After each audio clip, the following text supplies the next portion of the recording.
Ate Sita! Ate! May bago kang pasyente! Ha, magmadali ka at tulungan mong makapasok sa loob ang pasyente. Hintayin mo lang ako riyan. Sige po ate! Dito po kayo. Pakihintay na lang po si Ate Sita at palabas na rin po siya sa palikuran.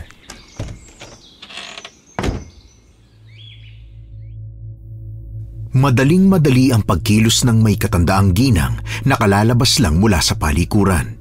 Agad na nakita ni Carmencita ang lalaking may malalim na sugat na sa tingin niya ay mula na naman sa malalaking aso na alaga ng mga praile sa simbahan. Mabilis siyang lumapit sa pasyente na bahagyang napaigtad dahil sa hapdi at sakit ng sugat. Habang si Dindo naman ay sanay na rin sa kanilang ginagawa. Nagmamadali siyang dumiretso sa kusina kung nasaan ang mga tapayan.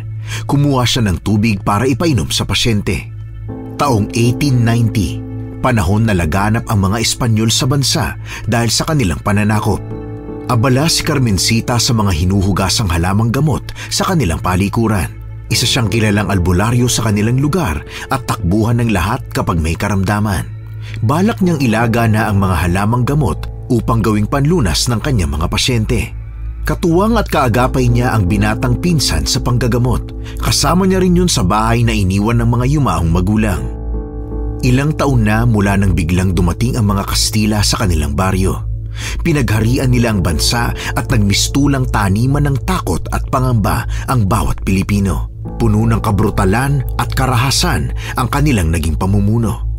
Pero sa kabila ng kanilang ginagawang pagpapahirap sa mga tao, iba sa inaasahan nila si Carmencita. Matapang ito at hindi takot na lumaban. Magmadali ka at isara mo ang pinto. Ay, hindi maaaring may makakita na alagad ng mga praile sa aking panggagamot. Sandali lang ate. Bilisan mo na riyan ang matulungan mo ko sa mga kakailanganin. Inumin mo po muna yung tubig. Nang sa gayon kahit paano, makabawi ka ng lakas. Dindo, kumuha ka muna ng dahon ng bayabas sa tapayan na aking daladala sa palikuran kanina. Nilinisan ko na yon. Siguruhin mo lang na napausukan at nainitan kahit papano. Sige po ate. Magmadali ka, malalim ang sugat niya. Kung hindi natin maaagapan, maaari siyang maubusan ng dugo o hindi naman kaya ay maimpeksyon. Sige ate. Hintayin na lang muna natin si Dindo, ha? Masyadong malaki at malalim ang sugat na nakuha mo. Ano ang iyong ginawa para parusahan ka ng praile ng ganito? Hindi na bago kay Carmencita ang ganong klase ng pasyente, kaya halos lahat ng kanyang mga halamang gamot na nakaimbak ay puro paunang lunas sa mga kagat na mga asong malalaki na alaga ng praile na namumuno sa bagong gawang malaking simbahan sa kanilang baryo. Sa loob ng ilang taong pamumuno ng mga praile sa kanila, ay hindi nakatakataka na marami na ring kapwa niya Pilipino ang yumakap sa tradisyon at kultura ng mga Espanyol. Kung minsan ay nagiging dahilan yun ng pagtalikod nila sa bayan na kanilang pinagmulan. Matapos malanggasan ni Carmencita ang sugat ng pasyente, ay napagpasyan niyang kumuha ng mga halamang gamot sa gubat. Malapit lang yun sa bahay na kanilang tinutuluyan kung kaya't hindi rin sila nagtagal sa paglalakad at nakarating doon. Inabala ni Carmencita ang sarili sa paghahanap ng mga panglanggas habang hawak-hawak naman ni Dindo ang yari sa abakang imbakan ng mga halamang gamot. Ate? Ha? Bakit? Kailan kaya tayo makakalaya sa mga dayuhan? Yung mamumuhay ng tahimik at walang sinusunod na pananaw at paniniwala na galing sa kanila. Umaasa ka pa ba dyan?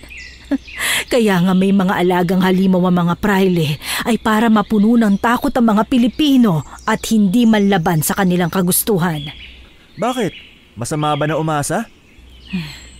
Kaya nating manalo kung sabay-sabay tayong lalaban-laban sa kanila. Pero kung tayo lang o konti lang ang magkakaisa, malabo. Paano nila naaatim na ipaatake sa mga alaga nilang taong bayan? Wala ba silang awa o malasakit man lang? Alipin ang tingin nila sa bawat Pilipino. Alipin na tagapagsilbi na hihimod sa mga paan nila. Kulang na lang ay sambahin sila katulad ng ginagawa natin sa simbahan. Hindi lingid sa kaalaman ni Carmencita ang bagay na yon. Ang itinuturong Kristyanismo ay isa lamang palabas na nag-aanyong aral, ngunit sa loob nito ay ang mga prailing nagbubunyi at nag-aasal hari dahil sa paggalang at pagsunod sa kanila ng mga Pilipino. Ayaw man niyang aminin, ngunit nabubulok na ang kanilang baryo. Hindi dahil sa mga kalat o anuman, kung hindi dahil sa kinalilimutang kultura na nakatanim dapat sa bawat Pilipino. Anong dahilan at nagpunta kayo ron? Naghanap lang po kami ng mga bungang kahoy para sa hapunan, Padre. Isang malaking kasalanan sa Kristyanismo ang hindi pagsasabi ng totoo, bata. Inuulit ko ang tanong, ano ang inyong pakay sa kagubatan? Ako ay nagpasama sa aking pinsan na kumuha ng mga panlagas para sa aking mga pasyente. Ikaw ay tila hindi nadadala, babae. Nais mo ba talagang mapugutan ng ulo dahil sa iyong pagsuway? Wala akong alam na maling ginawa para sapitin ang ganoong klaseng kaparusahan, Padre. Kung nais ninyong ipakita sa mga Pilipino ang tunay niyong kulay, malugod kong tatanggapin ang nais niyong mangyari. Ako ay pinapahanga sa taglay na tapang na meron ka. Bueno, sana ay mapanindigan mo ang pagsuway sa kagustuhan ng simbahan na maituturing na kataksilan sa watawat ng Espanya. Mas nanaisin kong magtaksil sa watawat nyo kesa sa bayan na aking sinilangan. Tonta! Natapos sila sa pagkuha ng mga halamang gamot, kaya minabuti nilang bumalik na sa bahay. Habang naglalakad ay nakasalubong nila ang prailing puting-puti ang mahabang suot na damit. Walang emosyon ang mababakas sa mukha nito. Yun ang huling narinig ni Carmencita bago tuluyang tumalikod sa kanila ang praile. Dinig niya ang malalim na paghugot ng hininga ng pinsan sa kanyang tabi, kaya napalingon siya rito at halos matawa nang makitang wala ng kulay ang mukha ni Dindo. Ipinagpatuloy ng dalawa ang paglalakad pauwi sa kanilang bahay. Ang kanilang bahay ay yari sa kawayan at pawid. Silang dalawa na lang kasi ni Dindo ang magkasama sa buhay. Dahil bukod sa wala na siyang mga magulang, ay hindi nakilala ng pinsan ang ama nito na isang Espanyol, habang namatay naman ang nanay niya sa panganganak sa kanya. Kaya halos siya na rin ang nagpalaki sa pinsan. Pagka-uwi nila, hindi pa nag-iinit ang puwet nila sa mahabang upuan na yari sa kawayan, ay biglang bumungad sa harapan nila ang kaibigang si Celia. Suot ang mahabang saya habang hawak nito ang pamaypay na abaniko. Oh, Ate Celia, bakit ka na pa rito? Nais mo ba ng libreng hapunan na naman? Hay naku, ikaw na bata ka oh. Napakaalinsangan ng panahon dito. Daig pa natin ang nasusunog sa impyerno. Buhay pa tayo, nasusunog na, ganun ba? Sinabi mo pa. Teka sandali, dinig ko na nakasalubong nyo kanina ang padre. Hindi ba kayo pinagbantaan o kung ano? Hindi niya maaaring gawin ang bagay na yon. E di parang pinakita rin niya ang kanilang tunay na anyo na kinukubli nila sa pagiging madasalin at relihiyoso. Kung sa bagay. Pero ate, hindi mo talaga dapat hinahamak ang kakayahan at kapangyarihan ng mga praile. Lalo pat malakas sila sa gobernadorsilyo ng ating lalawigan. Naku, hindi kanyang diringgin. Niwala nga siyang malay o pakialam sa pagiging erehe. Hindi na ako magugulat kung isang araw makita na lang ang katawan niya na may sakong kayumanggi sa ulo at wala ng buhay. Hay Celia, wala naman akong ginagawang masama. Isa pa bilang albularya, tungkulin ko ang manggamot ng mga Pilipino o ang mga lumalapit sa akin. Ay, Carmencita, marahil ay para sa iyo at sa atin. Ngunit hindi katulad ng ating paningin ng mga nasa itaas. Iba sila mag-isip. Mas mabagsik, madilim at delikado. Ay, bahala na nga kayo dyan. Ako'y maghahanda na ng hapunan. Tingnan mo, Ate Celia. Umiiwas na naman si ate. Ay, hinihiling ko na lang talaga sa mga anito at kay Bathala na sana hindi siya pabayaan at palaging bantayan. Kahit na nasa kusina na at nagsisimulang maghanda ng hapunan, ay dinig na dinig pa rin ni Carmencita ang sinasabi ng dalawa. Hindi na bago sa kanya ang makarinig na mga pangaral mula sa kanyang kaibigan na kung minsan pa ay ginagatungan ng pinsan. Ngunit kahit ganoon ay wala siyang nararamdamang takot para sa kanyang sarili. Mas nananaig sa kanya ang kagustuhang tumulong at gumamot ng mga may karamdaman. Kahit na ang kapalit ay maging erehe o mabansagang nagsisimula ng revolusyon sa simbahan. Nang matapos sa paghahanda sa kanilang lamesa, ay tinawag niya ang pinsan na mabilis namang tumugon sa pamamagitan ng magkakasunod na yabag papalapit sa kanya. Kasunod ni Dindo ang kanyang kaibigang si Celia. Oh, Carmencita, kumusta ang panggagamot mo? Ganun pa rin. Halos sa mga nakagat na mga aso ng praile ang aking pasyente. Hindi ko talaga maiwasan di isipin na ginagawa na lang din nilang biro ang buhay natin. Sa araw-araw nating mga pasyente na pare-parehas ang tama at lagay, ngayon mo lang naisip ang bagay na yan? Hindi ko rin lubos maisip kung bakit hanggang ngayon wala pa rin nag-aaklas o hindi kaya lumalaban sa kanila. Natulog na ang tapang at lakas ng loob nating mga Pilipino. Nilamo na ng takot sa malalaking aso na pag-aari ng simbahan. Abala ang magpinsan sa pagliligpit ng mga tapayan na kanilang ginamit sa panggagamot nung araw na yon. Alam nilang dalawa na may mga matang nakatingin sa kanila, kapwa mga Pilipino na hindi sumasang-ayon sa kanilang pinaniniwalaan. Hindi na yun pinagtuunan ng pansin ng dalawa. Ngunit ang malakas na sipa sa kanilang pinto ang umagaw ng kanilang atensyon. Tumambad sa kanila ang galit na praile. Matikas ang tindig nito at dire-diretsong pumasok sa kanilang bahay. Ano ang ginagawa ng bantog at tapalang praile sa aming tahanan? May maipaglilingkod ba kami sa'yo? Ako ba'y kailan niyo susundin? Ang inyong ginagawa ay isang malaking kasalanan sa Kristyanismo. Mananatili ba kayong alagad ng dilim? Kailan pa naging gawain ng demonyo ang paggagamot? Hindi ba at kayo ang dahilan kung bakit araw-araw akong dinadayo rito? Ang aking ginagawa ay aral at leksyon. Nang sa gayon, ay matuto kayong maglakad at mag-isip ng matuwid. Ako ay huwag mong bilugin, Padre. Hindi ako katulad nila na kaya mong bilugin sa matatamis mong salita. Ako ay iyong sinusubok, babae! Bakit hindi mo pa ipakita sa nasasakupan mo kung gaano kaitim ang budhi ng praile na kanilang sinasamba?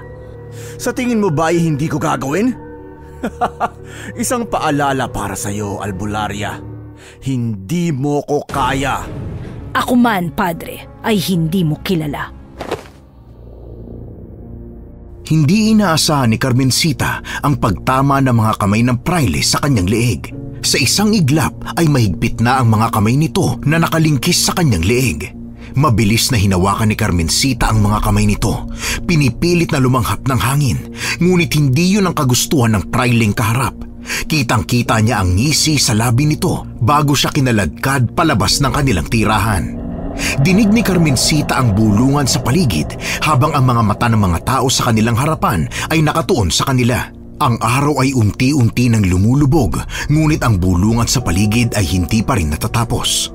Mas dumami pa ang nanonood sa kanilang munting palabas na pinamumunuan ng walang awang praile.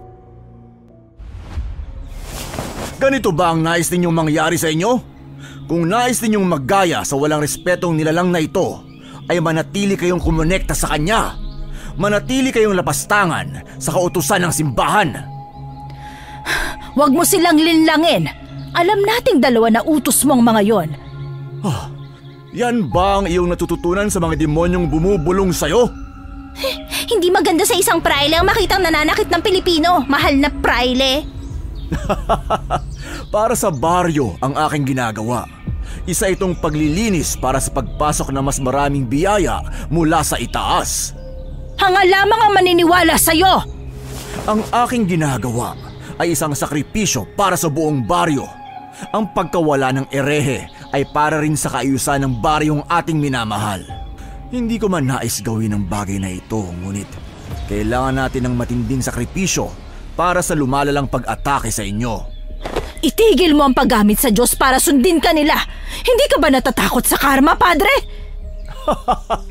Ang karma ay kaloob ng langit. Hindi ako kailanman matatakot.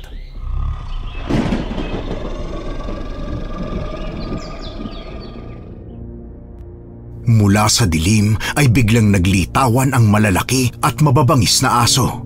Dahan-dahan ang kanilang naging paglapit habang napuno ng takot ang mga tao sa paligid. Kapwa mga humahakbang paatras dahil sa takot na madaplisan ng naglalaway na bunganga ng mga ito. Ang mga hakbang ng mga aso ay naging sigurado. Isa lamang ang tinatahak ng mga yon. Palapit sa prayleng malaki ang pagkakangisi sa mga nangyayari. Maawa ka, Padre. Hindi magugustuhan ng Diyos ang iyong gagawin. Ito ang mangyayari sa inyo kung sakaling ako ay inyong susuwayin. Maaari siyang mamatay sa iyong gagawin. Kung siya ay makikitil, ay maaaring yun ang kaloob sa kanya ng Diyos. Ikaw ang tunay na sugo ng dilim. Kailanman ay wala akong nilabag na kautusan niya. Ako ay tagapaghatid lamang ng kanyang mga aral. Sa isang senyas mula sa walang awang prayle, mabilis na umatake kay Carmencita ang mga aso. Dahil sa biglaang pagdamba ng mga ito, ay tuluyang natumba sa lupa ang babae. Isang nakabibinging alulong ang pinakawalan ng hayop bago nito sinunggaban ang braso ni Carmencita na nagpadaing sa kanya. Ate Sita!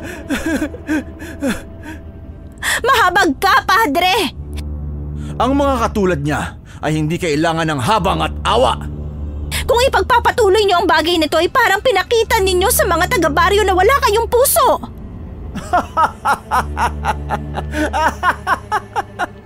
Alam ninyo nga ang aking ginagawa ay kagustuhan ng ating Diyos ng tagapagligtas. Ang kaunting sakripisyo para sa Kanya ay hindi naman kalabisan, hindi ba? Maawa ka, Padre! Sige, kung ang albularyong yan ay tahasang aamin sa mga kasalanang kanyang ginawa sa simbahan, ay pakakawalan ko siya. Na ang kanyang ginagawa ay hindi kaloob ng langit, kundi mga dyablo. Ako inyo na lang patayin! Kahit ako'y mamatay, hindi ako aamin dahil wala akong aaminin. Ate Sita! Tila mataas sa kumpiyansa at koneksyon ng inyong manggagamot sa mga dyablo na maging ang kanyang kamatayan ay nagiging isang laro na lamang sa kanya. Kung may alagad ng dilim dito, ikaw yon, Padre! Muling nadinig ang daing ng sakit mula sa babae nang sunggapan ng malaking aso ang kanyang binti. Ang kanyang saya ay nababad na ng dugo. Halos hindi na makilala sa itsura. Isang mariing kagat sa kanyang balikat ang tuluyang nagpahina sa kanya. Wala nang lakas ang katawan ay tuluyang nagpahinga si Carmencita sa lupa. Bahagya niya pang naririnig ang samot-saring bulungan ng awa at diri, ngunit maririnig pa rin ang ilang mga boses na natutuwa sa trahedyang kinasadlakan ni Carmencita. Paika-ika pang naglakad si Carmencita palapit sa pintuan ng kanilang bahay nang marinig niya ang sunod-sunod na pagkatok sa pinto. Bumungad sa kanya ang dugo ang lalaki na halos hindi maipinta ang muka dahil sa malalaki at malalalim na sugat sa bandang braso. Isang linggo na rin ang nakalipas simula nang atakihin siya ng malalaking aso na alaga ng prayle sa harapan ng marami niyang kababayan. At simula ng araw na yun ay lumala ang dami ng kapwa niya Pilipino na dumadayo sa kanya para magpagamot dahil sa mga sugat at galos na dulot ng halimaw. Iupo mo siya sa mahabang upuan. Dindo! Po, Tulungan mo muna ako rito. sandali lamang ate. Ang pasyente hindi dapat naghihintay, ano ba? Bilisan mo riyan sa iyong ginagawa. Ano ba nangyari? Bakit tila kay Rami nang nabibiktima ng mga aso ng prayle? Nagsisimula ba kayo ng pag-aaklas laban sa simbahan? Napag-alaman ng albularya na simula nang mangyari ang engkwentro niya isang linggo na ang nakalilipas, ay marami ang kanyang kababayan na nagsisimula ng imulat ang mga mata. Hindi na takot at unti-unti nang lumalaban sa mga Kastila, maging sa prayle na kanilang kinatatakutan. Dahilan kung bakit mas dumadami ang mga nabibiktima ng mga asong halimaw na nasa kulungan ng simbahan. Hindi batid ni Carmencita kung siya ba ay matutuwa o dapat bang mahabag dahil sa lumulobong bilang ng biktima ng mga aso. Ngunit ang kanyang dapat ginagawa sa ngayon ay manggamot ng mga kapwa Pilipino na sa wakas ay may kakayahan ng lumaban. Ilang sandali pa ay lumabas na sa kusina ang kanyang pinsan. Dala-dala nito ang tapayan na may lamang pinagkuluhang dahon ng bayabas. Inumin mo muna ito nang mawala ang impeksyon at komplikasyon sa iyong sugat. Lalanggasin ko yan mamaya upang hindi mabulok ang laman, lalo na at nawala ang balat sa parting yon dulot ng pag-atake. Masyadong madugo at brutal ang kaparusahan ng praile. Marahil ay upang maipakita niya na siya ang nasa kapangyarihan. Nasa itaas na kailangan sundin ng mga tao. Buti sana kung may kasapi tayong Kastila, hindi ba ate? Sa tingin mo ba talaga ay sasapi sila sa atin? Bakit hindi? Nakikita nila at batid ang pangaalipusta ng kanilang lahi. Mas nanaisin na lamang nila na manatili sa kanilang bahay habang umiinom ng alak gamit ang mamahalin nilang mga kupita. Hindi ba nila naisip na tayo ang tunay na may karapatan sa buong isla at sila'y nakikitira lamang? Kung kaya ay dapat nabigyan nila ng pansin ang mga nangyayari sa atin? Masyado ka pang bata at musmos upang maintindihan ang lubusan na nangyayari sa paligid. Hindi natapos ang araw na yon nang halos hindi na niya mabilang ang lumapit at pumila sa kanyang bahay upang magpagamot ng mga sugat. Hindi na niya ininda ang sariling mga galos na hindi pa rin tuluyang naghihilom at pinagtuunan na lamang ng pansin ang mga pasyente niyang dumaraing sa sakit. Hindi na rin alam ni Carmencita ang gagawin. Hindi niya lubos maisip na sa sandaling lumakas ang loob ng mga Pilipino at lumaban ay tuluyan ng aalpas ang kasakiman ng praile na namumuno sa kanila. Matapos niyang manggamot ng araw na yon, minabuti niyang tahakin ang kabundukan upang kumuha ng iba pang mga halamang gamot na maaari niyang gamitin. Unti-unting bumagal ang kanyang paglalakad nang may makita siyang may katandaang babae. Mahaba ang purong puti nitong buhok, halos yumuko na dahil sa panghihina at ang balabal na itim ay tila hindi na nakaranas na malabhan. Nang muntik na itong matumba ay binilisan niya ang kanyang paglalakad upang alalayan ito. Kita niya ang kawalan ng kulay sa kulubot na mukha ng matanda kaya maingat na inalalayan ni Carmencita ang nanghihinang babae. Paano ho kayo natungo sa lugar na ito ng mag-isa? Wala ho ba kayong kasama? Ako ay mag-isa na lang sa buhay, Iha. Kung ganun paano ho kayo nakarating sa aming baryo? Ako ay nagbabaka sakali na matulungan ng simbahan. Nais kong malagak sa maayos na lupa kung sakaling ako ay mamayapa na. Tila isang malaking pagkakamali ang inyong paglalakbay. Wala hong awa ang praile na namumuno sa aming baryo. Ngunit... Sandali lamang ho ha. Uminom muna kayo ng tubig nang sa gayon kahit papano ay mapawi ang inyong uhaw. Ay Iha, napakabuti mo. Tayong mga Pilipino na lamang ang magtutulungan. Walang pag-asa na tayo ay maambunan ng maawaing mga mata ng mga praile. Ikaw, batid mong delikado ang lugar na to lalo na sa tulad mong babae. Bakit tila mag-isa ka? Dumarami ang aking nagiging pasyente araw-araw kung kaya mabilis na nauubos ang mga iniimbak kong halamang gamot sa aming tahanan. Ako ho ay isang albularya. Pasyente? Ano nangyayari? Dahil ho sa prailing nais niyong puntahan. Anong nais mong iparating? Ang praile ay may dalang sumpa. Maiahalin tulad ho sa isang sumpa ang nangyayari sa aming baryo. Ang prailing namumuno sa aming baryo ay may mga alagang kumikilos ayon sa kanyang kagustuhan. Kung kaya dahil sa takot ay pikit matang sumusunod ang mga tao sa kanya. Alaga? Malalaking mga aso na sumusunggaw at kumakain ng laman ng tao. Nasa pinakailalim ng parte ng simbahan ng mga halimaw na yon. Ay, mga asbo! Ano ho yun? Hindi ko masyadong nadinig. Ang malalaking aso na naninirahan sa inyong simbahan ay alagad ng dilim, mga halimaw na naghihintay ng tamang oras para kumitil. Hindi na ho ako nagulat nang malaman na alagad ng dilim ang mga halimaw na yon. Masyado silang malalaki at malalakas kung iyahalin tulad sa mga asong aming inaalagaan. Hindi ko mawari kung paanong sinusunod nila ang isang hamak na praile, gayong mas higit silang malalakas kumpara sa atin. Kung gayon, ay lubusang nanganganib ang mga tao sa inyong baryo. Ang aking mga halamang gamot ay hindi kayang supili ng araw-araw ng mga biktima ng mga halimaw. Ay, ako ay maihahandog sa iyo. Ako'y hindi mo kailangang handugan ng kung ano. Batid kong nanghihina ka na at wala ng lakas. ito ay lubos na makakatulong sa iyo, sa inyong baryo. Wala nang pag-asa pa para sa aming baryo. Gustuhin ko mang maniwala sa inyo, hindi ko magawa. Huwag kang magsalita ng ganyan. May pag-asa pa at sa iyo magsisimula ang pag-asa na yon. Kahit na lubos ang panghihina, ay pinilit ng matandang babae na umayos ng pagkakaupo. Mula sa bulsa nito ay may inilabas itong isang puting bato. Nangunot ang noo ni Carmencita sapagkat wala siyang makitang kakaiba roon. Inilapit ng matandang babae ang kamay sa kanya. Inialok nito sa kanya ang bato. Ano po ang bagay na ito? Ang hiyas ng panlilinlang. Ang hiyas na yan ang tutulong sa iyo sa paglaban sa mga anak ng dilim.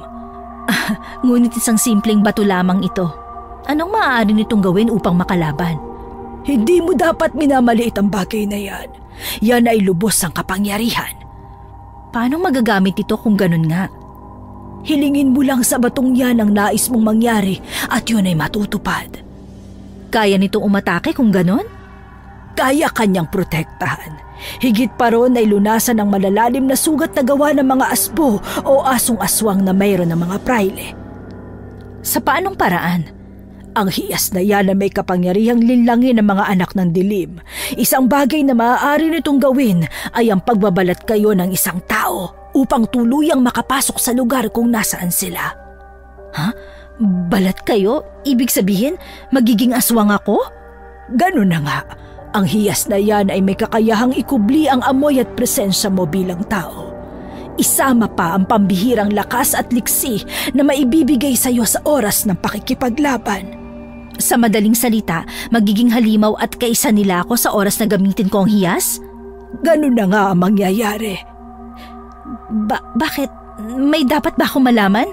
Sa oras na gamitin mo ang bagay na yan, ay may matinding kabayaran. Isang bagay na hindi mo matatakasan. Anong bagay na yon? Sa bawat paggamit ng hiyas ay uubos ito ng iyong lakas. Hihigupin ang enerhiya na nasa iyong katawan hanggang sa unti-unti ka nang maupos at manghina. O maaari ding maging dahilan ng pagyakap mo sa bago mong katauhan bilang aswang. Hindi maaari ang bagay na yan. Sa oras na unti-unti kang yumayakap sa kapangyarihan ng hiyas, ayon na yung oras na mababatid mo ang pagkauhaw sa dugo at pagkagutom sa laman kagaya ng mga halimaw na iyong kinasusuklaman. Paano maiiwasan ang bagay na yun? Kailangan mo maging maingat at isiping mabuti ang kahalagahan ng bagay na iyong gagawin, lalo na at kapalit nito ay ang iyong normal na buhay. Hindi ko alam kung kaya ko ba ang bagay na ito. Desisyon mo ang mananaig, babae. Ngunit handa ka bang makitang maghirap at mas lumubog ang iyong lahi dahil sa mga walang awang praile at anak ng dilim? Biglang bumalik sa alaala ni Carmencita ang lubos na pagpapahirap sa kanila ng praile, ang di makatarungang paniningil ng buwis hanggang sa pagbaon ng takot sa bawat Pilipino na hindi nais na sumunod sa kanyang utos. Tahimik niyang pinagmasdan ang puting bato sa kanyang kamay habang paulit-ulit na iniisip ang kanyang magiging desisyon. Naisip niyang maaaring makatulong ang hiyas sa bawat latay ng kagat ng mga halimaw, isang bagay na labis niyang suliranin bilang albularya. Bakit tila napakamakapangyarihan ng hiyas na ito? Hindi yan basta hiyas, iha. Nilikha yan ng isang napakagiting at napakalakas na diwata matapos siyang abusuhin ng mga nilalang ng dilim at maging mga tao. Sa paanong paraan?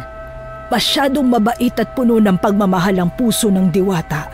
Kaya naman hindi mahirap sa kanya ang pakibagayan ng iilang mga nilalang, kasama na ron ang mga tao at aswang. Dahil balanse at walang gulo ng mga panahon na yon ay naging madali at perpekto ang buhay na meron ng lahat. Hanggang unti-unting napansin ng diwata ang pagiging sakim at gahaman ng mga tao. Doon siya tuluyang tumanggi, ngunit ang kanyang naging pagtanggay ginamit laban sa kanya. Siya'y pinagtaksilan at hinuli ng mga hangal. Binuo at nilikha niya ang hiyas upang wala ng tao ang hihiling ng labis at magiging sakim katulad ng kanyang mga naunang natulungan. Isa rin itong palatandaan na nagbabantay pa rin ng diwata sa kasalukuyan. Bakit tila ang diwatang yung tinutukoy ay nasa ating panahon? Dahil tama ang iyong sinabi, ang diwata ay mula sa panahong ito. Ngunit nasan siya? Bakit tila puto lang yung kwento? Siya ay nananatiling nakakulong at nakagapos sa simbahan. Hindi ko wari kung saan, ngunit ang tanging batid ko ay siya ay lubos na naghihirap. Kung ganon, nagsinungaling ka sa akin? Hindi paghingi ng tulong ang iyong pinunta rito sa aming baryo? Nais ko lamang na makita at mailigtas siya. Paano mo siya ililigtas kung maging ikaw ay nanghihina? Ang mabuti pa sumama ka na lang sa akin sa aming tahanan. Doon makakapagpahinga ka at maaari nating sabay na tuligsain ang mga praile. Mas maiging magsama na tayo kung iisa lamang ang ating kalaban. Hindi na pinagtuunan ng pansin ni Carmencita kung napipilitan man ang matandang babae sa pagsama sa kanya. Ang nasa isip niya ay isang karagdagang utak upang makapag-isip ng ibang ruta o plano ukol sa kanilang kalaban. Nang makarating sina Carmencita at Barbara sa kanilang bahay, ay sinalubong sila ng kanyang kaibigan at pinsan. Bakas pa ang mga katanungan sa mga mukha nila tungkol sa matandang babae na tahimik lang na nagbamasid sa paligid. Bago niya ito tuluyang pinaupo sa kanilang upuan na yari sa kawayan. Ate, isa ba siyang pasyente? Nasaan ang kanyang tama? Napano ba siya? Huwag ka ng maraming tanong at hayaan mo muna siya magpahinga. Maaari ka magpahinga sa silid upang tuluyan mo mabawi ang iyong lakas. Ate! Dindo, hindi ko nais ipaliwanag sa iyo ang mga nangyari. Pero, hindi ba tayo mapapahamak sa iyong ginagawa, Carmencita? Hindi natin kilala o hindi natin alam ang kanyang pinagmulan. Paano? Siya ay katulad din ng ating mga kapwa Pilipino na biktima ng kasakiman at kasamaan ng mga praile. Anong pinagkaiba niya sa ating mga kasamahan? Ngunit hindi natin siya lubos na kilala, ate. Ang kanyang panghihina ay isa sa senyales ng pang-aabuso. Dapat ba nakilalanin muna natin ang lahat ng ating tinutulungan? Hindi ko nais na makagulo sa inyo. Kung ang pananatili ko rito ay ang magiging dahilan ng inyong hidwaan, aalis na lamang ako. Walang sino man ang aalis. Nais kong manatili ka upang lumakas. Ngunit, kung nais mo talagang umalis, ay papayagan lamang kita sa oras na tuluyan ka ng gumaling at lumakas. Tanggapin mo ang aking pagtulong bilang pasasalamat sa hiyas na iyong binigay at ipinagkaloob sa akin. Dahil tuluyan ng dumilim ang paligid, ay iniwan na ni Carmencita ang kanilang bisita sa sala at nagtungo siya sa kusina para magsimulang magluto ng kanilang hapunan. Dinig niya na sumunod sa kanya ang pinsan at kaibigan. Ngunit hindi na niya yun pinansin. Nagpatuloy siya sa paghihiwa ng mga sangkap kahit na ramdam niya ang mga matang nakatitig sa kanya. Ate, hindi ko maintindihan. Tama si Dindo, Sita. Delikado ang panahon ngayon. Paano kung maging siya ay sugo ng mga praile? Bakit kailangan ng sugo ng praile para sa akin? Ako ay hamak na albularya lamang. Nais ko lamang makatulong sa kapwa Pilipino na naghihirap. Hindi ka ba nagtataka, ate? Kung bakit bigla na lamang yan sumulpot? Nakita ko siya sa kakahiyan, nangihina at halos makitil na dahil sa kawalan ng lakas. Anong hiyas ang iyong nabanggit kanina? Ibinigay niya sa akin upang makatulong sa mga asbo. Ha? Asbo? Sa kanya ko nalaman na ang mga asong alaga ng praile ay alagad ng dilim, mga aswang na naghihintay ng araw ng pag-atake at pagkitil. Anong pag-atake? Alagad sila ng Diyos. Paanong... Sa tingin mo ba talaga ay ang kanilang mga tinuturo ay naaayon sa mga salita ng Diyos? Hindi ko lubos niyayakap ang Kristyanismo, ngunit alam kong hindi nais ng kanilang Diyos ang pagpapasakit o kahit na anong kaparusahan na ipinapataw sa mga nagkakamali at nagkakasala. Paano makakatulong ang hiya sa labanan kung ganon? Hindi na mahalaga ang bagay na yon. Ang kailangan nyo lamang malaman ay sadyang makapangyarihan ng hiyas. Na makakatalo sa mga aswang? Bukod doon, kaya nitong mapaghilom ang kahit na anong sugat.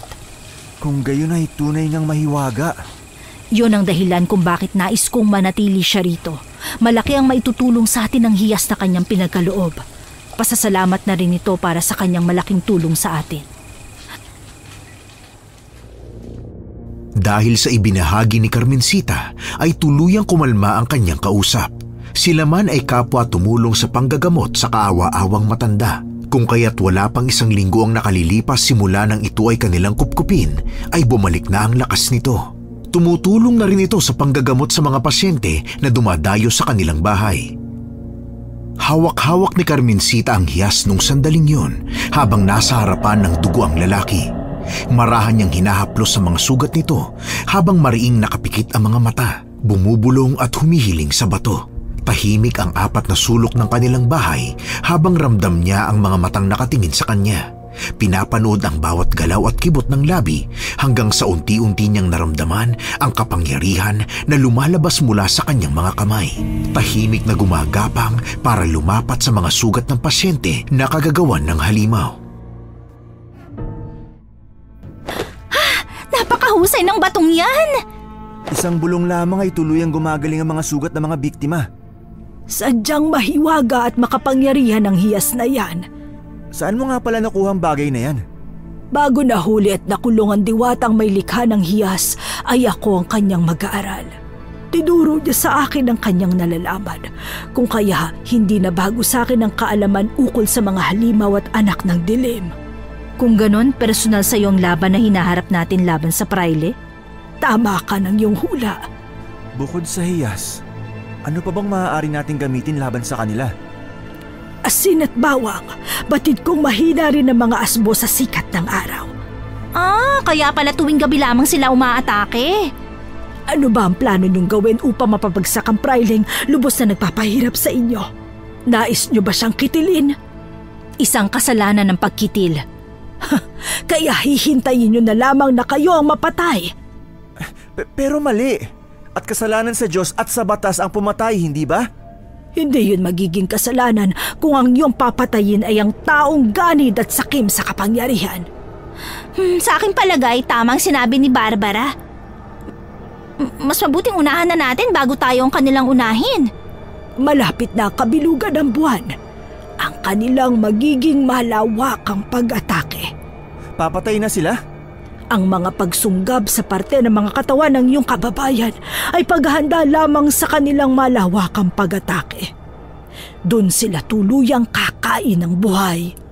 Mas malakas sila sa kabilugan ng buwan, hindi ba? Oo.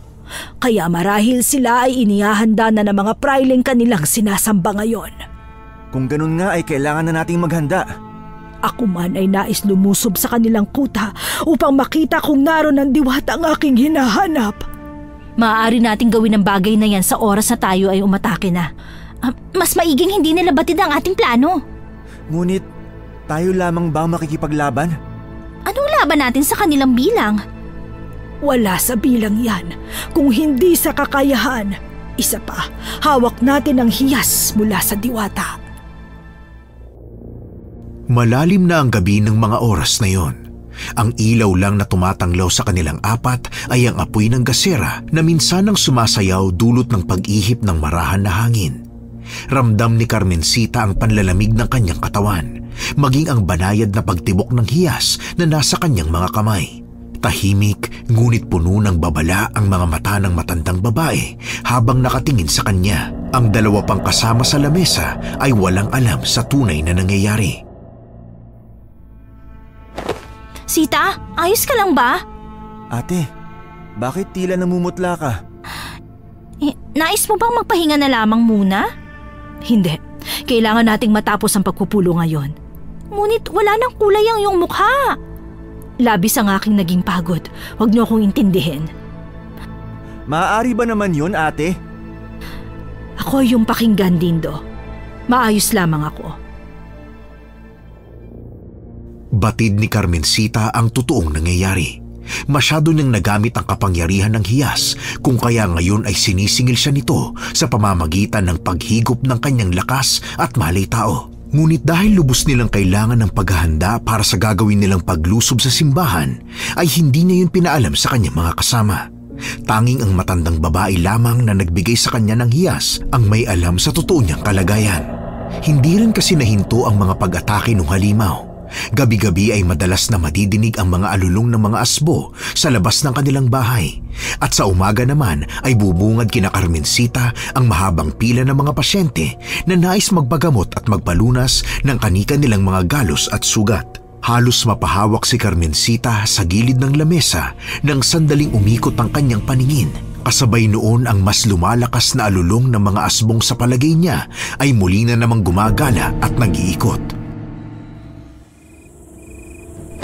Nariyan na naman sila!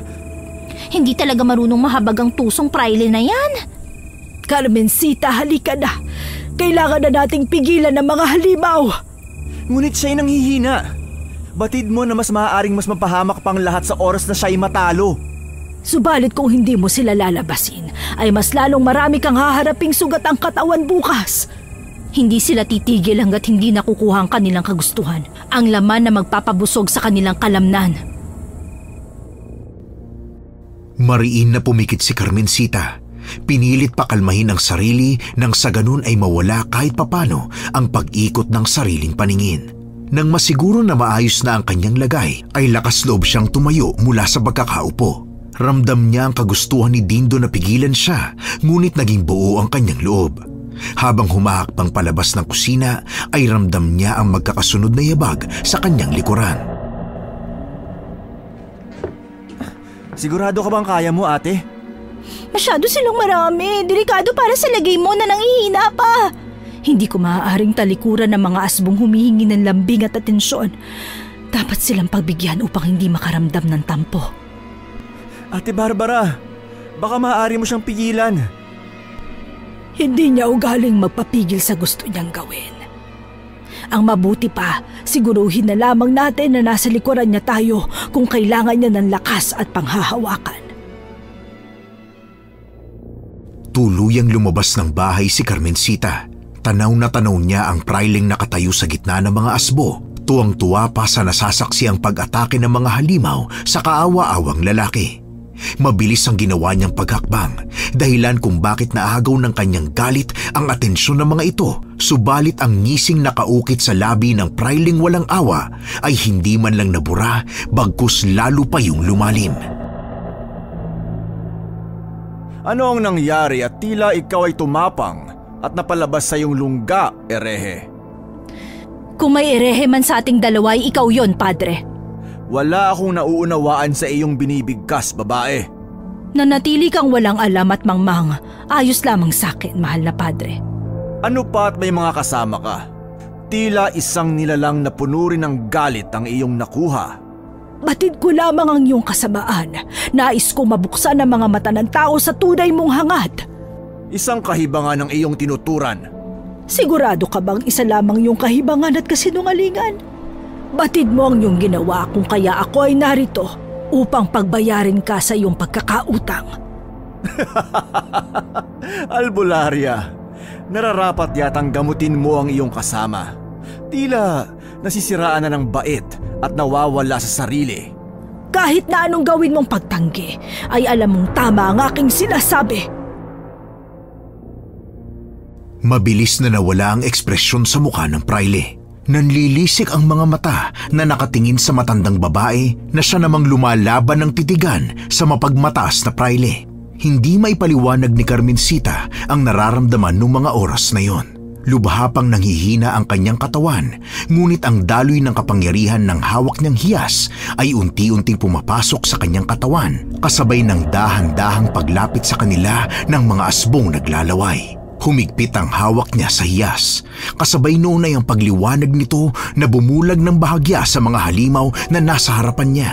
Kasunod noon ang dahang-dahang pag-iiba ng kanyang kaanyuan. Ramdam niya ang halos mabaling buto dahil sa matinding pagbabago. Ang kanyang mga kamay ay tinubuan ng kulay kayumangging mga balahibo at mahahaba at matutulis na kuko. Sinubukan niyang tumayo at gayon na lang ang gulat ni Carmencita nang hindi niya maipaliwanag ang bilis ng kanyang paggalaw. Kasabay nito ay ang pagdamba niya sa isang asbo na malapit sa kanya. Ngunit nawalan siya ng pakialam sa mga ungol at daing na ibinibigay ng halimaw. Natuon ang kanyang atensyon sa katawan ng mga ito. Nilaslas niya ng mariin ang mga kuko sa katawan ng mga halimaw, dahilan para sumirit ang dugo ng mga ito.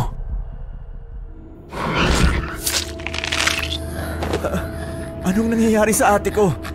Bakit naging ganun ang mga kuko niya? Nagsasahalimaw din ba siya? Hindi. Imposible to. Ate! Hindi niya kailangan na pag-aalala niyo. Ang nangyayari sa kanya ay gawa ng kapangyarihan ng mahiwagang bato. Hindi siya magiging halimaw. Ang kanyang kuko ay magsisilbi niyang sandata sa pakikipaglaban. Mayroon din siyang pambihirang lakas dahil sa kapangyarihan ng hiyas na ipinagkaloob ko sa kanya. Siguraduhin mo lang ang mga sinasabi mo. Dahil hindi ako papayag na maging halimaw ang ate ko. Ang hiyas ang nagbibigay sa kanya ng iba yung lakas. Ang hiyas na iyong binigay ay isang sumpa. Nagkakamali ka. Kung ganun ay bakit nagkaganon ang ate Carmencita ko? Kumalma ka muna, Dindo. Ang importante ngayon, nalalabanan niya ang mga asbo na nais kumitil ng buhay ngayon. At anong kapalit? Ang kaluluwa niya? Ito ba ang bagay na kayang gawin ng hiyas maliban sa pagpapagaling? Ang maging halimaw? Ate! Hindi inaasahan ang naging pag-atake ng isang asbo kay Carmencita. Nakita niya ang kanyang sarili sa ilalim ng figura ng malaking halimaw. Kitang-kita ang pagtulo ng laway nito na kanyang nailagan.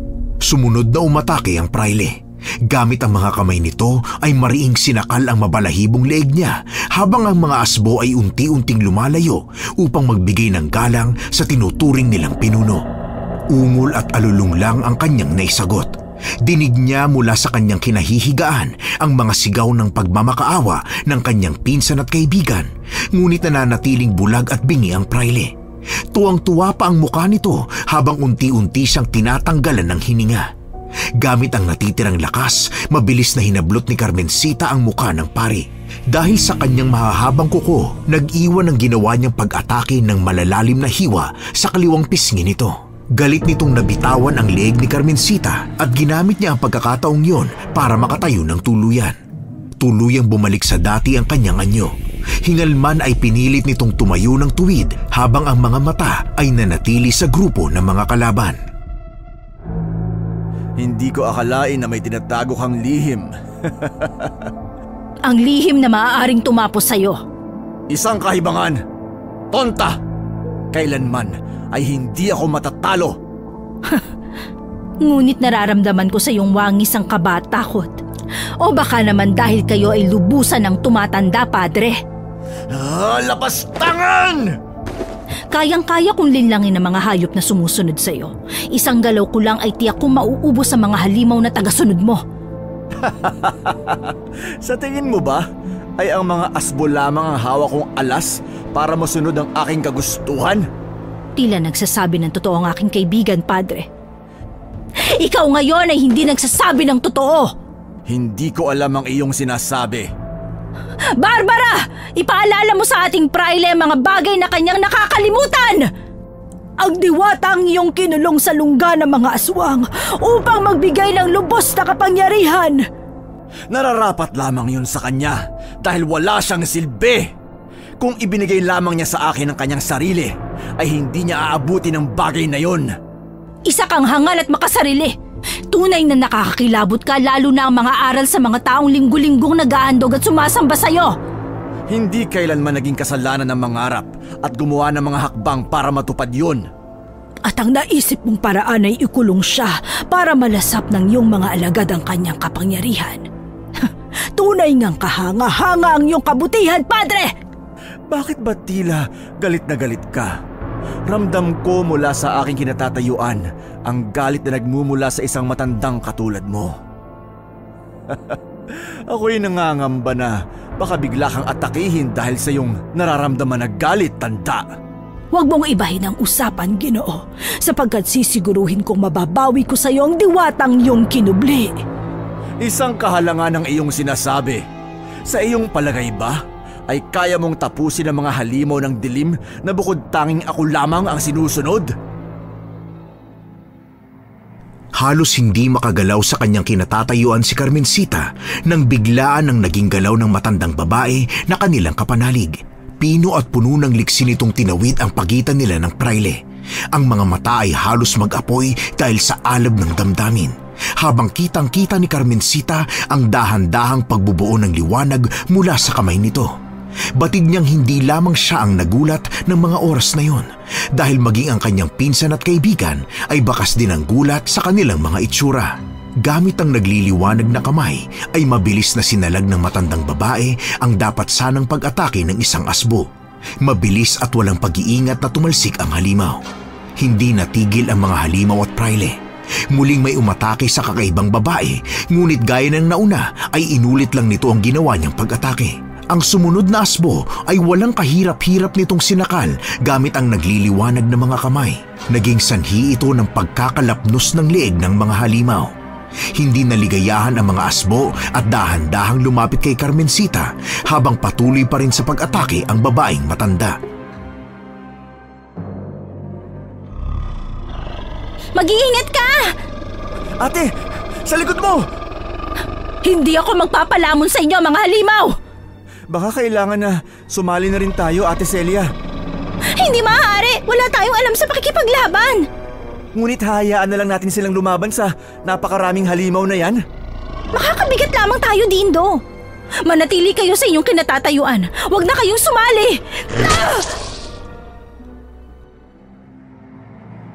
Isang sampal galing sa asbo ang natanggap ni Carmencita na nag-iwan ng mababaw na hiwa sa kanyang pisngi. Dinig niya ang mga halakhak ng praile na lubos na nasisiyahan sa kanyang nasasaksihan. Masyado ka nagpapakabayani! Hangal! Hindi ako nagpapakabayani. Sadyang alam ko lamang na kaya ko kayo. Nais ko sanang maniwala, ngunit hanggang ngayon ay duguan ka pa rin. Nais mo bang sundan ang tinahak ng mga paring martir? Hindi mo ba batid ang kasabihan na nasa huli ang halakhak ng mga luhaan sa umpisa? Sa nanghihina mong wangis ay tila kay tapang mo pa rin. Nakasisiguro ka ba? Matapos niyang sabihin ang huling salita, naging mabilis ang pagsugod ni Carmencita. Hawak-hawak niya ang hiyas na mula pa sa kakaibang babae. Mula sa kanyang mga kamay ay ramdam niya ang init at pagpintig ng maliit na bato, ngunit hindi niya yun binitawan. Kusang umangat ang kanyang mga kamay gawa ng kung anumang puwersa ng bato. Kasabay ng pagtaas ng kamay niya ay ang pagliwanag ng paligid. Tuluyang naging abo ang mga asbo sa kanyang harapan. Bakas ang gulat sa mukha ng praile, ngunit mabilis niya itong itinago. Nang tuluyang mawala ang mga halimaw, ay wala sa sariling napahakbang paatras ang kanyang paa. Nawala ng balanse dahil sa sobrang panghihina. Dindo, tulungan mo ang iyong pinsan! Ate! Ay, Diyos ko! Namumutla ka! Maayos lamang ako. Ayos pa ang tawag mo sa iyong kalagayan? Huwag mo na masyadong sigawan! Kaya ko pa. Hindi nila namalayan na maging ang praile ay tuluyan ng nawala. Nilibot man nila ang kanilang paningin ay wala na silang matagpuan ni anino ng praile, kung kaya't humakbang na rin papalapit sa kanila ang kakaibang babae. Walang bakas ng ekspresyon sa mukha nito, ngunit banayad ang bawat paggalaw nito palapit sa kanila. Ano ang aming nasaksihan? Bakit lumiliwanag ang iyong kamay? Mahi ka ba yun? Tama. Patawad kung ako ay nagsinungaling. Ano ka ba talaga? Bakit ka may kapangyarihan? Anong klaseng nilalang ka? Diwata. Ako ay may dugong diwata. Paanong nakita kita na nanghihina? Ano nangyari kung ikaw ay isang diwata at malakas? Lubos na kinain ng hiyas ang aking kapangyarihan kung kaya ako ay nanghina. Kung ikaw nga na diwata ay malaking epekto sa'yo, ano pa kaya ang sa aking pinsan? Malakas ang aking pangangatawan. Hindi mo kailangan mag-alala. Paano na? Ano ng ating plano? Lubos na mapanganib ang mga asbo sa kabilugan ng buwan.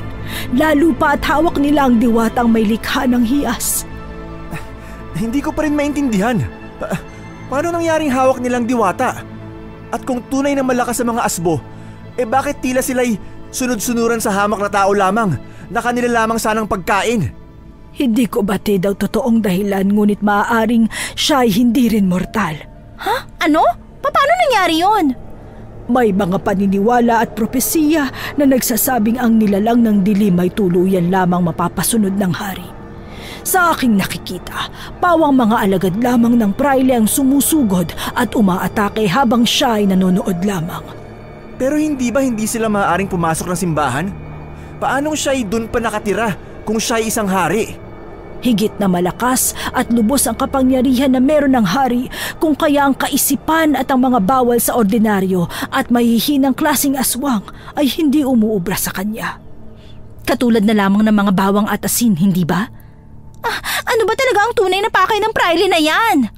Kapangyarihang walang hanggan at walang kamatayang buhay. Maaari siyang hindi mamatay?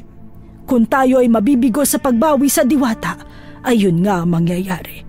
Ang walang katapusan niyang buhay ang magsisilbing impyerno para sa lahat ng tao sa baryong ito, maging sa kabilang ibayo. Kailangan nating gumawa ng hakbang para mapabilis ang pagbawi sa diwatang nakakulong. Lubos ang iyong panghihina, Sita. Hindi maganda para sa iyo ang muling lumaban. Kung hindi ako, sino ang lalaban para sa aming baryo? Bilang manggagamot at may alam sa tunay na nangyayari, hindi ko nais na magbulag-bulagan dahil lamang sa naduduwag ako. Kung lalaban si Sita, ay nais ko ring ipaglaban ng baryong ito. Sasamahan ko ang pinsan ko sa paglaban. Hindi nyo kailangan gawin ang bagay na yan. Masyadong delikado. Ngayon pa ba ako matatakot kung alam kong may kasangga akong diwata? Celia, hindi mo kailangan sumama. Lubos kong pagsisisihan ang hindi paglaban kung sakaling matalo kayo at ako na lamang ang matira. Ako ay napahangan nyo sa pagmamahal at pagmamalasakit sa isa't isa. Bueno, kailangan natin ng isang agresibo at walang butas na plano. Nang sumunod na mga oras ay mabusisi at puno ng pag-iingat nilang pinlano ang pag-atake. Tahimik na nakikinig ng mungkahi ang apat sa bawat suhestyon ng isa't isa, habang ang gasera lamang sa kanilang gitna ang nagbibigay ilaw at init sa malamig na gabi. Naglabas muli ng liwanag sa kanyang palad si Barbara, pagkatapos ay binuksan niya ang malaking sisidlan na palaging dala. Inilabas niya mula roon ang mga sandata at binasbasan gamit ang kanyang kapangyarihan, habang nilalapat niya ang nagliliwanag na mga kamay. Ayon sa diwata, nagmula ang mga armas na yon sa mga mandirigmang diwata na kasapi nila noon at namatay. Nang tuluyang makapagplano ay tahimik na nilang tinahak ang daan papuntang simbahan. Madilim ang sagradong lugar. Kung titingnan ay tila isang kahibangan ang kanilang nagiging hakbang dahil ramdam nila ang kapayapaan at kaayusan na batid nilang dulot lamang ng kapangyarihan ng diwata upang linlangin ang mga tao. Hindi na siya nag-atubili. Sa pangunguna ng diwata ay mabilis silang naglakad papasok sa masikip na pasilyo. Nang tuluyan nilang narating ang pinakailalim ng simbahan ay halos magimbal sila sa nasaksihan. Puno ng dugo ang lugar. Nagkalat ang mga tumalsik na dugo habang ang mga kalansay ng tao ay tila napaglumaan na ng panahon. Sa gitna ng maruming silid, nakatali ang marungis at walang malay na babae. Ang mga halimaw ng praile ay dahang-dahang iniikutan nito. Marahan na inaamoy ang kawawang dilag. Napakawalang ya at walang puso ng praile! Yan ba ang diwatang iyong sinasabi? Ang diwatang si Alonsina. Isang napakabuting diwata ngunit na biktima ng kasakiman at kalapastanganan ng isang huwad na praile. Masyado silang marami. Hindi mabuti kung basta-basta ang ating pagsugod. Hintayin natin ang tamang oras ng pag-atake. Kayo'y maghintay rito. Oras na para sila yaking linlangin. Masyadong delikado na para sa iyo ang paggamit ng hiyas, Carmencita. Ito lamang ang paraan para mapadali ang ating misyon. Ngunit alam mo magiging kapalit sa oras na gamitin mo ang hiyas ng paulit-ulit sa isang araw. Mas nanaisin ko pang mawala sa mundo kaysa hayaan ang kasakiman ng praile at lumason at sumira ng sistema ng aming baryo. Hindi na hinintay ni Carmencita na magsalita ang mga kasama. Kinuha niya ang hiyas sa kanyang bulsa bago ito marahang hinaplos. Kasabay noon ay naramdaman niya ang kakaibang lakas na ipinahihiram ng mahiwagang bato. Nang maramdaman sila ng mga umaaligid na halimaw, ay nag-aalisa ng mga ito na parabang natakot. Nilapitan nila ang babaeng bihag at nakita sa malapitan ang itsura ng diwata. Hindi mawari ni Carmencita kung ang nakita niyang pagkislot ng diwata ay bunga lamang ng kanyang imahinasyon o totoo ang bahagya nitong paggalaw, pero hindi na niya pinagtuunan ng pansin. Walang sinayang na sandali si Carmencita. Mabilis niyang inatake ng suntok sa leeg ang halimaw na pinakamalapit sa kanya. Napaatras ito kasabay ng mahaba nitong pag-ungol. Ngunit hindi siya nasiyahan. Gamit ang matutulis na kuko ay sinimulan niyang sugatan ang katawan ng halimaw. Ang dugo ay muling sumirit sa ginawa niya pag-atake. Ngunit nanaig sa kanya ang galit para sa pinunong kanilang sinusunod dahil nagpakita na ito sa kanila. Ang lakas ng inyong loob upang ako'y inyong sugurin sa akin mismong teritoryo. Sinabi ko na sa iyo, kukunin at babawiin ko ang diwatang niyong kinuha at kinawawa. Kung ikaw ay magtatagumpay pa, ilang oras na lamang ay magagawa ko na ang ritual ng pag-aalay para sa buhay na walang hanggan. Demonyo ka! Isang kasalanan sa simbahan ng iyong winika, babae. Ako ay alagad ng Diyos. Padre, hindi lahat ng tao mabibilog mo ang utak.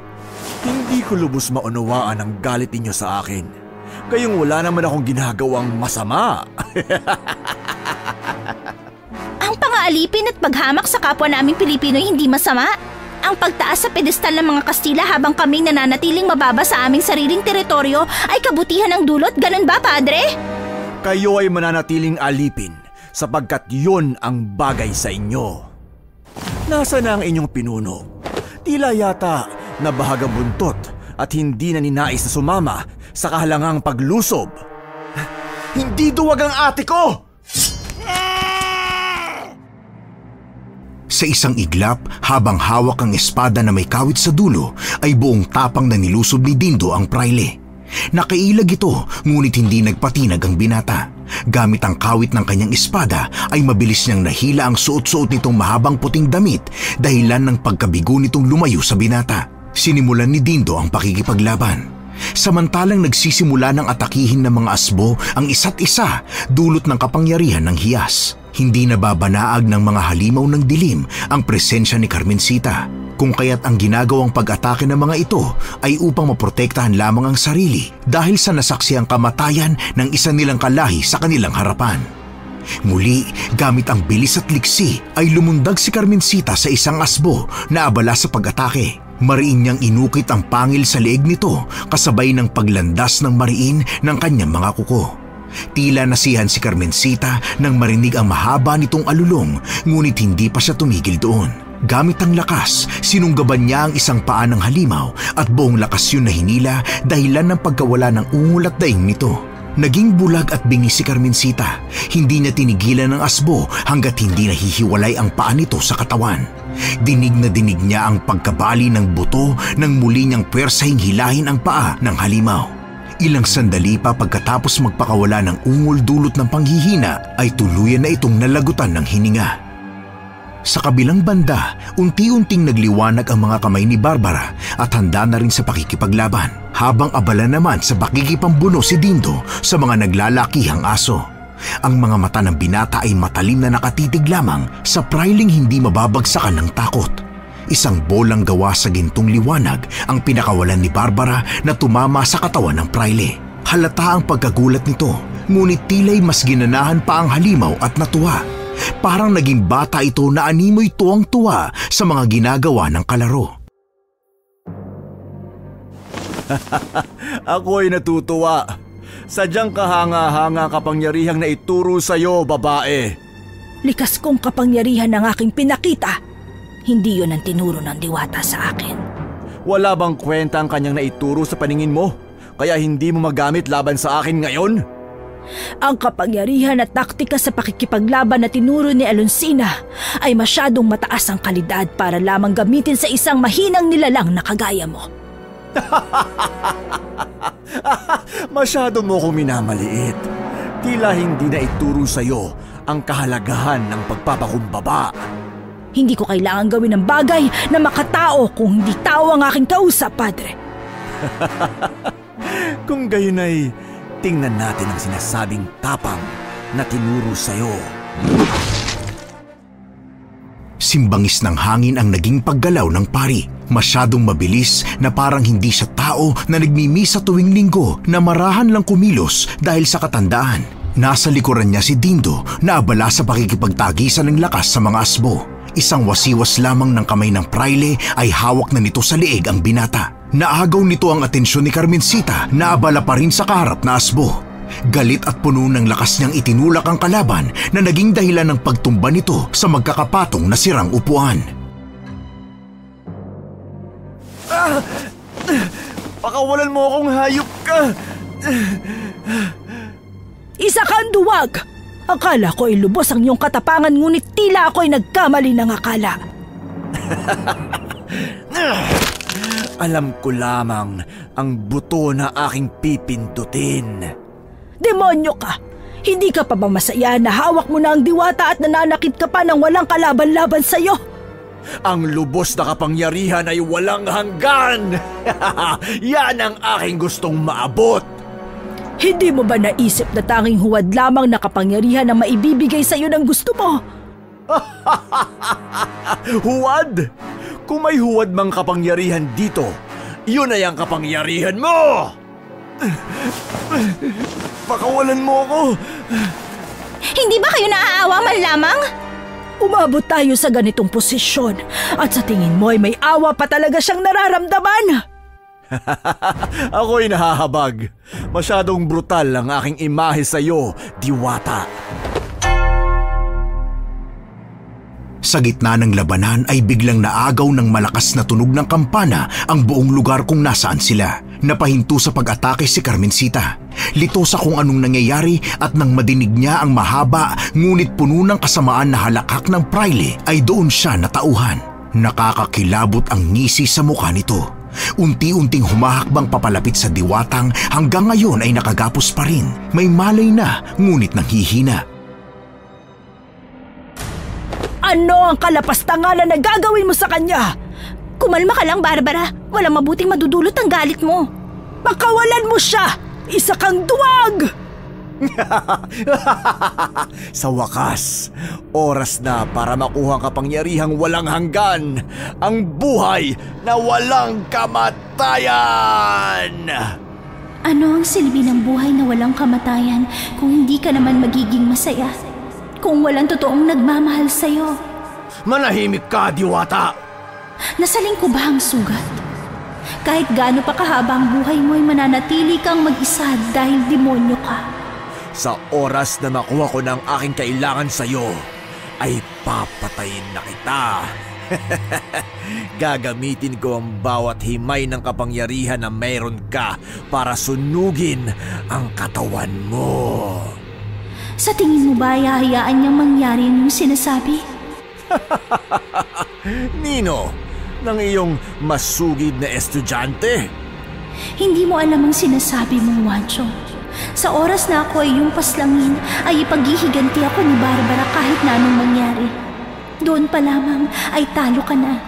May taong handang ipaghiganti ang aking kamatayan kung para sa'yo na punong-puno man ng lakas ay walang totoong nagmamahal. Nagbago ang muka ng praile. Nawala ang mayabang na ngisi sa labi nito na sinundan ng galit na paghapit nito sa leeg ng diwata na hindi mababakasan ng kahit kaunting takot. Dumagundong ang sigaw mula kay Barbara. Kitang-kita ni Carmencita kung paano walang kahirap-hirap na hinagis ng diwata ang mga asbo. Matulin itong tumakbo para makalapit sa dalaga. Inabala ni Carmencita ang sarili sa pakikipagtagisan ng lakas at tibay ng pangil sa mga halimaw. Napigilan niya ang pag-atake ng isang halimaw kay Celia. Kulang na lang ay lumipad siya sa bilis ng kanyang paggalaw, dahilan kung bakit bumagsak siya mismo sa katawan ng malaking aso. Malakas na sigaw ang pinakawalan ni Carmencita bago niya hinampas ng sunod-sunod gamit ang matatalas na kuko ang katawan ng asbo kasabay ng malalakas na suntok. Gamit ang matatalas na kuko ay hindi na pinakawalan ang mga galit na halimaw. Nasugatan niya ang mga halimaw pero hindi pa siya nasihan at nagawa pa niyang palalimin ang mga sugat nito na dulot ng kanyang matutulis na kuko. Sita, ayos ka lang ba? Ang mabuti pa'y tapusin na natin to. Uubusin na natin ang mga asbo upang wala na siyang makuhang kakampi kung kailanganin man niya. Paano si Barbara? Hindi niya ba kakailanganin ng tulong para iligtas si Alonsina? Binitiwan ni Carmencita ang hiyas dahil sa panghihina. Hindi makapaniwala si Dindo nang makitang halos wala ng kulay ang muka ng kanyang pinsan. Diyos ko, ano nangyari sa'yo? Ayos ka lang ba? Dapat ay hindi mo na ginamit ang hiyas na yan, ate. Tingnan mo, naubos ang lakas mo. Yun lang ang paraan ng mabilis nating pagkatalo. Ngunit tingnan mo ang nangyari sa'yo. Huwag mo akong diktahan, Dindo. Ako ang tutulong kay Barbara para harapin ang halimaw na praile at ikaw kasama si Celia ang humarap at kumitil sa mga asbo. Ate, paano kung mapahamak ka? Makinig ka sa akin. Kahit ngayon lang ay huwag mong pairalin ng katigasan ng ulo mo. Ikaw ang makinig sa akin, ate. Hindi dahil mas matanda ka, ay palagi na lang akong susunod at matatakot sa'yo. Lalo pa't buhay mong nakasalalay rito. Hindi mabuti na ngayon pa kayo magkakaroon ng samaan ng loob. Kung hindi ako kikilos, patuloy tayong mananatili sa bulok na sistema na pinamumunuan ng praile. Mas mahalaga pa yun sa buhay mo? Ang pangmatagalang kapayapaan ang nais kong magkaroon ka. Wala akong pakialam sa magiging epekto nito sa akin. Pero ate… Sige na, tapusin na natin to. Celia, ikaw na munang bahala kay Dindo. Ramdam ni Carmencita na maging ang kanyang kaibigan ay hindi na sang-ayon sa kanyang naging desisyon, ngunit hindi niya yun binigyan ng panahon para ilabas ang saloobin. Dumiretso siya sa lugar kung nasaan si Barbara at ang praile. Ang nanghihina at nakagapos na diwata ay natuon ng tingin sa kanya. Bakas ang gulat sa mga mata nito dahil agad na napansin ng diwata na ginamit ni Carmencita ang mahiwagang hiyas. Ano pa at may dumagdag na isa? Ano? Nais mo bang sumakay at makisali? Ako ay may sariling layunin kung bakit ako narito. Batid mong hindi ko ugaling mangialam sa away ng iba para lang sa isang kasiyahan. Ang layuning makabayan? Sadyang nakakahanga ang katapangang meron ka kahit nakitang-kitang iyong lubos na panghihina. Tama na ang maraming satsat at simulan na natin ang laban na ito! Masyado kang matapang para sa babaeng wala ng silbi. Huwag kang masyadong mayabang, Wancho. Hindi mo alam ang iyong sinasabi. Talaga? Nais kong makita ang tapang na mayroon siya. Hindi mo na maaaring gamitin ang hiyas, Sita. Masyado na nitong inuubos ang iyong lakas. Sinong may sabi na hiyas pa rin ang aking gagamitin? Nilabas ni Carmencita ang sibat na mula sa sisidlan ng armas ni Barbara bago nito mapilis na inihakbang ang mga paa at sumugod sa praile. Mahigpit ang pagkakahawak niya sa dalang sibat na nagsisilbing kanyang tungkod habang hindi niya ginagamit. Mas lumawak pa ang mayabang ngisi ni Padre Wancho, dahilan para gustuhin ng albularya na pawiin ang ngisi sa mukha ng praileng kanyang kaharap. Sa tingin mo ba ay matatalo mo ako sa ganyang klaseng armas? Isang lumang sibat? Minamaliit niyo talaga ako. Huwag niyo akong patawanin. Huwag kang masyadong mayabang, hangal! Nasa paraan ng paggamit ang sikreto kung paano ka makikitil. Tingnan natin kung may laman ang kayabangan na bitbit mo o puro ka lang satsat kagaya ng iyong mga kapwa Pilipino. Huwag mong idamay ang mga kababaryo ko rito. Ikaw man ay duwag din na ginagamit ang kaawa-awang diwata dahil takot kang may humigit sa lakas mo at tuluyan kang magapi. Kita ni Carmencita ang muling nagliliwanag na mga kamay ni Barbara. Kasabay noon ay ang paglingkis ng enerhiya na animoy sinulid dahil sa nipis. Nanatili yung sumasayaw sa hangin habang unti-unting bumubuo ng isang malaking hawla. Kung kaya't minabuti ni Carmencita na ituon ng kanyang buong atensyon sa halimaw na praile. Dumiin ang pagkakahawak niya sa sibat at naging matulin ang kanyang paghakbang papalapit dito.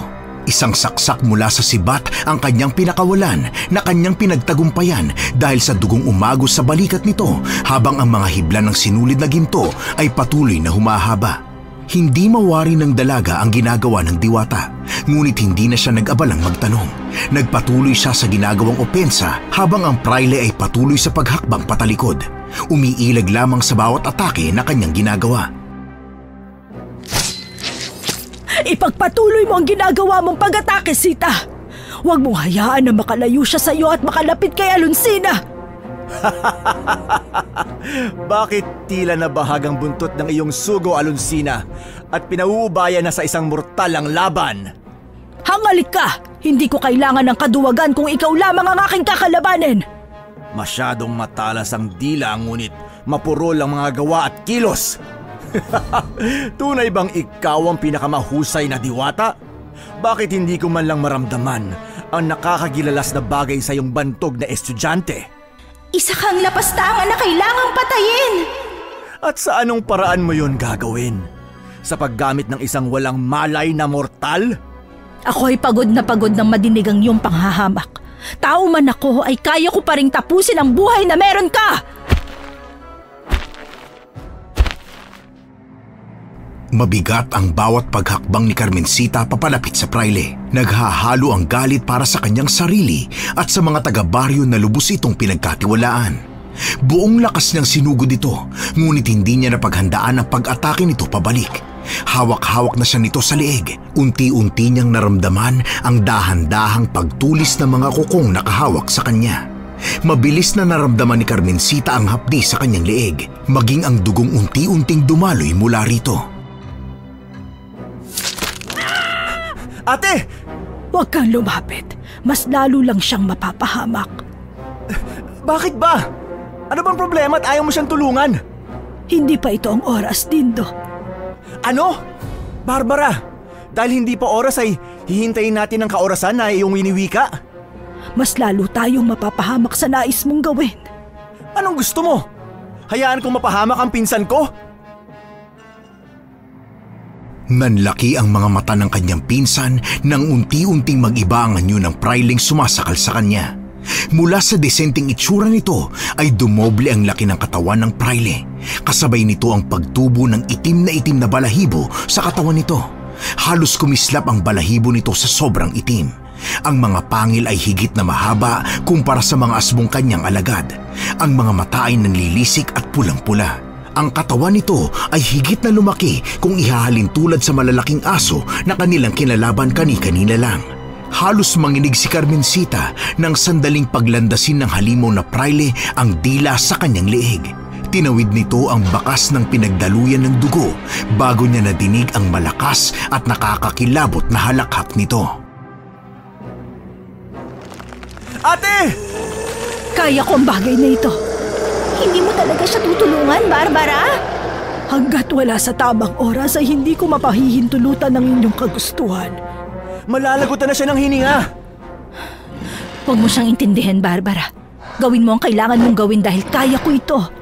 Ate! Itigil mo ng kabayanihan na yan! Hindi sumagot ang albularya. Gamit ang kanyang kamay na may hawak na sibat ay mabilis niyang sinaksak sa batok ang halimaw. Hindi siya nabigo at tuluyan itong napabitaw sa kanya. Hindi pa naligayahan si Carmencita at muli siyang sumugod palapit dito. Sinamantala ang bahagyang pag-aantala ng pansin nito sa kanya. Mahigpit ang hawak niya sa talim ng sibat. Hindi niya lubos na alam kung namamalikmata siya, ngunit nakita niya ang bahagyang pagkukulay ginto ng mga mata ng diwatang nakatali kasabay ng pag-iiba rin ng kulay ng kanyang hawak na patalim. Dahil nga hindi pa tuluyang nakakabawi sa pagkabigla, ay hindi napansin ng praile ang mabilis na pag-atake mula kay Carmencita. Gamit ang sibat ay tinusok niya ang halimaw sa mga mata nito na nag-ani ng malakas na pag-ungol. Buong akala niya ay matatapos na at mapapatumba ang walang awang praile, ngunit siya ay bigo. Habang nasa mata pa rin ng praile ang kanyang sibat, ay muli itong natawa. Huli na ang kanyang naging pag-ilag. Walang kahirap-hirap nitong itinapon ang kanyang katawan. Ramdam ni Carmencita ang sakit dahil sa malakas na pagkakahagis na naging dahilan ng pagtama ng kanyang katawan sa batong haligi ng simbahan. Kahit na ganoon ay hindi siya sumuko. Kahit na bakas ang panghihina at kawalan ng lakas ay pinilit niyang tumayo. Sa kanyang pagtayo ay nakita niya ang tuluyang paglapit ng praile sa nanghihinang diwata. Gamit ang natitirang lakas at bilis ay tumakbo siya papalapit sa halimaw. Napigilan niya ang tuluyang pagsunggab ng praile sa diwata. Batid niya ang gulat sa diwata, ngunit hindi niya yun binigyan ng pansin. Hindi niya nais makialam, ngunit kung magtatagumpay ang halimaw ay tiyak niyang wala ng katapusan ang paghihirap ng kanilang baryo. Maging ang susunod na henerasyon ay hindi na makakaligtas sa kasakiman at kabrutalan ng halimaw. Hindi ako papayag na magtagumpay ka sa kagustuhan mo. Sa oras na magtagumpay ka ay mamamatay na ang pag-asa na meron ng sistema ng aming baryo. Hindi ko hahayaan na mangyari ang iyong kagustuhan. Ate, tumigil ka na. Masyado siyang malakas. Manahimik ka, Dindo! Para sa iyo rin ang aking pinaglalaban ngayon! Gayon na! Umatake ka muli, Carmencita! Kahit nanghihina ay pinilit niyang gumalaw upang gawin ang kagustuhan ng diwata. Mabilis niyang pinulot ang sibat na lumagapak kanina bago tinakbo ang distansya nila ng halimaw at pinaulanan yun ng saksak, dahilan kung bakit bahagya itong napaatras sa bawat pag-atake. Gawin mo na, Barbara! Tapusin mo sa isang pag-atake, Carmencita! Gabayan mo siya, Barbara! Ate! Isang huling pag-atake ang ginawa ni Carmencita. Sakto ang kanyang naging pagkilos dahil mabilis niyang naitulak ang praile sa hawla na yari sa enerhiya ng diwata. Mabilis na yumakap sa katawan nito ang ilan pang hibla ng mga enerhiya na unti-unting nagpapahina sa halimaw. Nakita na lamang niya ang bahagyang pag-upo nito, kasabay ng pagsuka ng dugo nang biglang pagpasok ng mga gintong sinulid sa katawan nito. Animoy tumatagos sa katawan nito. Pinanood ni Carmencita ang unti-unting pagbabalik sa dating katawan nito. Nakahiga na sa malamig na sahig habang may bakas pa ng dugo ang labi, ngunit hindi pa rin natatanggap ang tuluyang pagkatalo. Ako ay hindi kailanman matatalo! Nangihina ka na at wala ng lakas. Sino pa ang iyong nililinlang at tinatakot? Ako ang mamumuno sa lahat, sa Espanya at sa iyong bansa! Sa lagay mong yan, dun mo pa talaga piniling ibahagi ang iyong pangarap. Sisiguraduhin kong... Hindi na pinatapos ni Carmencita ang sinasabi ng praile. Buong lakas niyang tinarak sa dibdib nito ang hawak na sibat. Tumalsik ang dugo sa pader ng silid. Tuluyang natabunan ang mga dugong natuyo galing sa mga biktima ng halimaw. Kasabay ng paghugot niya sa sibat ay ang unti-unting pagpikit ng mata ng praile. Tuluyang nakawala ang nakagapos na diwata. Marahan na itong inalalayan ng kanyang pinsan. Sa wakas natagpuan kita. Hindi mo dapat ginawa ang bagay na yun. Mali na ipinagkaloob mo ang hiyas sa isang tao. Yun na lamang ang paraan na aking naiisip para matulungan ka kung tama ang aking hula na si Juancho ang praileng may hawak sa iyo. Alam mo bang maaaring mamatay ang mortal? Ginusto ko rin na tanggapin ang hiya sa Lonsina. Hindi niya ako pinilit. Tanging ang kagustuhan kong mailigtas ang baryo sa mga pag-atake ng mga asbo ang aking naging lakas. Mali pa rin ang aking ginawa dahil gumamit ako ng tao, Sita. Kaya ako ay humihingi ng tawad sa aking ginawa. Napuno ng katahimikan ang buong lugar kung nasaan sila. Ngunit ang katahimikan na kanilang sinusulit ay walang mababanaag na panaginip. Bagkus ay panibagong pag-asa na nais nilang yakapin hanggang dulo. Nagkatinginan ng magpinsan. Bakas sa mukha ni Dindo na nakahinga na ito ng maluwag. Halos matumba na si Carmencita nang bigla siya nitong sinalubong ng yakap na mahigpit. Tila hindi na nais kumawala kung kaya't natawa siyang niyakap ito pabalik. Ilang linggo matapos ang kanilang engkwentro laban sa mapang-abusong praile ay bumalik sa dating kaayusan ng baryo. Nang araw na yon ay inabala ni Carmencita ang sarili sa pagluluto ng arroz caldo, habang ang kanyang pinsan naman ay lumabas upang manguha ng mga halamang gamot na gagamitin niya sa pailang-ilang pasyenteng nagpapatingin sa kanya. Hindi na katulad ng dati na puro na lamang kagat ng mga asbo ang kanyang ginagamot. Ngayon ay mas simpleng karamdaman kagaya ng lagnat o hindi kaya'y pilay sa katawan ang kanyang natitingnan.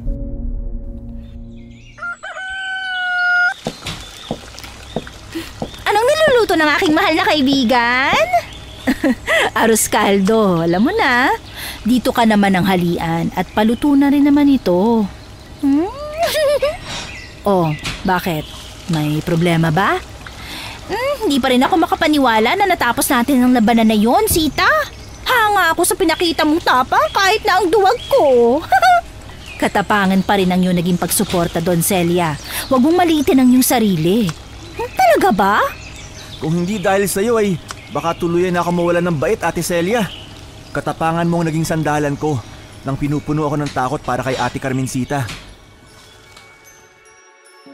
Mabilis na lumipas muli ang mga araw at nabalitaan na lang ni Carmencita na may bago ng praile ang mamumuno sa kanilang simbahan. Iba sa dating namumuno ng parokya ay tunay na may malasakit ang praileng pumalit.